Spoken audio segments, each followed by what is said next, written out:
বিষয়টা হচ্ছে এত দুপুরবেলায় কেন আমি একা একা মাঠে এসেছি। আমি কিন্তু মাঠে আসতে প্রচুর ভয় পাই, বিশেষ করে এই গরমের মধ্যে, কিন্তু তারপরেও এসেছি শুধুমাত্র এই শাকটা তোলার জন্যে। কারণ মা সকালবেলা আজকে সবজি মাছ রাখতে পারিনি, যার জন্যে সিদ্ধ ভাত করছে। আর সত্যি কথা বলতে সিদ্ধ ভাত আমার গলা দিয়ে নামে না, তাই ভাবলাম দুটো শাক নিয়ে যাই।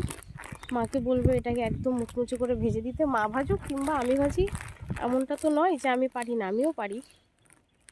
এবার দেখি বাড়িতে গিয়ে এই শাকটা ভাজবো।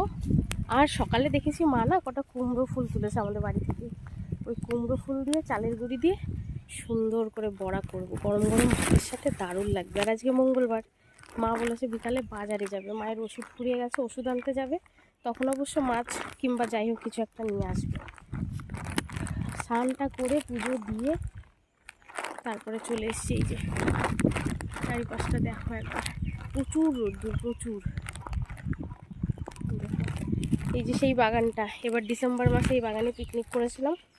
চলো বন্ধুরা, অনেকগুলো শাক তুলেছে, আর তুলবো না, কারণ একা একা আমার না সত্যি কথা বলতে ভয়ই লাগছে।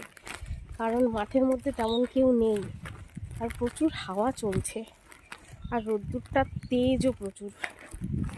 যে কটা তুলেছি মুচমুচো করে ভাজা তো হয়ে যাবে, দাঁড়াও দেখাই তোমাদের। এই যে চলো, বেশি তুললে আবার বকবে, কারণ এই শাক গাছটা মানে পাট শাক গাছটা এখনও অতটা বড় হয়নি, ওই জন্য দুটো অল্পই তুললাম। মানে যতটা তুলেছি আমরা যেহেতু তিনজন, মা আমি দিদি, আমাদের হয়েও বেশি। চলো বাড়ির দিকে যাই। দুপুর রোদ, ফাঁকা মাঠ, এই যে শাক,